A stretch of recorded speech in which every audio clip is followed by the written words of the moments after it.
assess his performance? You know, Machida did what he always does, and that's he fought smart. He uses his footwork. He never sits still.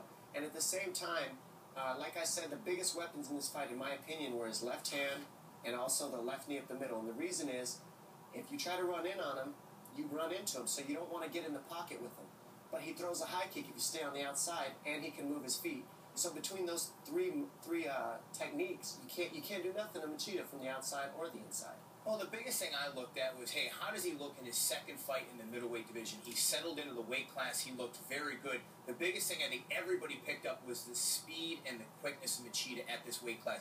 All he looks is a little bit leaner. He's brought the same power, but the speed factor is huge. He's really quick out there. He moves very well. And look, Gegard Mousasi is not an easy guy to finish. You know, some of those high kicks he ate would have put a lot of guys out. Impressive performance for Machida against a top-ranked guy. It's actually common sense if you think about it. What's going to land first, a kick or a jab? A kick's going to land because you cover more distance with it. And that's what really changed his fight up.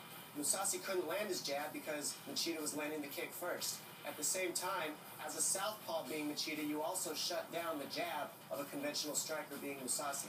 So really, he didn't have a whole lot he could do, Mousasi, unless he doubled up on the jab and threw some right high kicks and some right low kicks to shut down Machida. Brian, as you mentioned, this is his second fight at 185 pounds, and a lot of people say that that is his best weight. Why is that? Well, you know, when you're a small light heavyweight, he lost some fights at light heavyweight to bigger guys. You know, John Jones is a much larger man than Lyoto Machida, and we saw what took place in that fight. You know, he would weigh in for light heavyweight fights at 201, 202. He didn't have to cut weight. At middleweight now, he's a much larger guy, and people, if you're going to beat Lyoto Machida, you have to either knock him out with one strike, or you've got to control him. And he is so hard at this weight class to take down and continually control round after round. Agreed. And what I like about this weight for Machida, too, is he's big and fast at this weight class. He goes to 205, you know he's going to be faster than everybody. But now at 85, he's just as fast, faster than most guys, plus he carries the size advantage. This is his weight class. He wants to be champion. You see it on his face. He's very focused, and he has all the tools. And you know, in order to get one of those title fights, you not only have to be good, not only have to win, but you have to look impressive and sometimes aggressive, which has been a knock on him in the past. Certainly, and he showed that in this fight. Look, he's an intriguing style matchup for whoever wins out of Chris Weidman and Vitor Belfort. Look at the speed, the variance of techniques, from front kicks to high kicks, takedowns. He scrambles up very well off his back. Look at how he transitions into a trip there off of strikes. So people are going to want to see, how does the future champion, whether it's Chris Weidman retaining his title or Vitor Belfort, how do they match up against this guy? And that's the kind of hype you need to generate to be next in line. I mean, you're still seeing Machida evolve. That's what's nuts to me. The guy never lands takedowns in any fights. He never even goes for him. He went for 3 takedowns in this fight against Mousasi, and he mixed things up differently than you've ever seen him. Not to mention he landed 3 head kicks. It didn't finish the guy, but that's Mousasi being as tough as they come. And we talked about what guys normally want to do with Machida is you want to take him down and somehow control him. Get yourself out of a fight where you're playing with that quick style and that funky striking style where he's so hard to hit. Get him on the mat where you can control him better. We saw when he fought Phil Davis at light heavyweight, he defended a lot of takedowns in that fight. Phil Davis is as good a wrestler as you're going to find, and a huge guy. At this weight class, he's harder to bring down, and he's very difficult to control. That's why he's such an intriguing matchup to fight for the title. That's the whole point, though. How difficult is it to fight someone with that unorthodox style, do you guys? You know, it's very difficult. I'm going to tell you, he just does all the things right. He uses range perfectly, like I said, with the kicks. And if you get past his kicks, then he'll use the jab. And if you get past his jab, then he's going to use a straight left, and he's going to switch stance.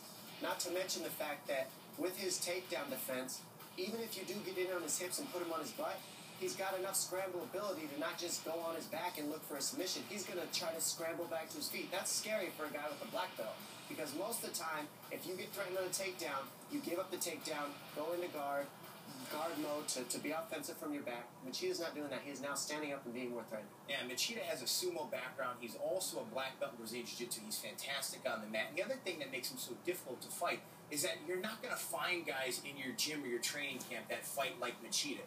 To give you a look for 2 months that you can prepare against the style you're going to fight, most guys in gyms are more conventional strikers, where Lyoto Machida is unorthodox in everything he does. Look, he fights in a southpaw stance, yet he circled to the power of his opponent all night tonight. That's a huge no-no in conventional fighting. You're going to circle to your right against an orthodox fighter. If you're a lefty, get outside his lead leg so you can land more of your left hands, more of your left kicks. He didn't do it all night. He circled to the left, which is completely wrong. But but it works for Machida. Nothing embarrassing about losing to a fighter like Machida, but if you Mousasi, it's not the end of the world, even though you lost tonight. What does he need to work on for?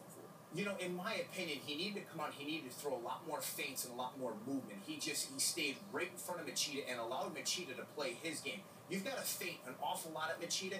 Get him to twitch. Get him to show his hand. Hey, I'm looking for this left kick. Then as he twitches, then you fire your offense. Don't let him settle. You got to be a little more unpredictable. I think Mousasi got too predictable tonight and sometimes didn't let his hands go.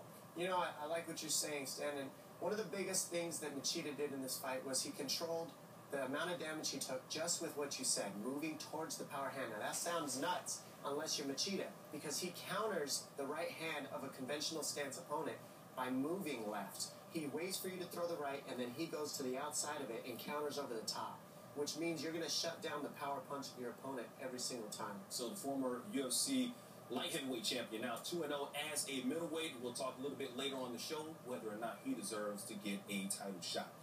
Now look at the action from the co-main event. Number 3 middleweight Jacare Souza versus number 8 Francis Ramon. Dom, you got this one. This fight right here was, you know, you didn't know what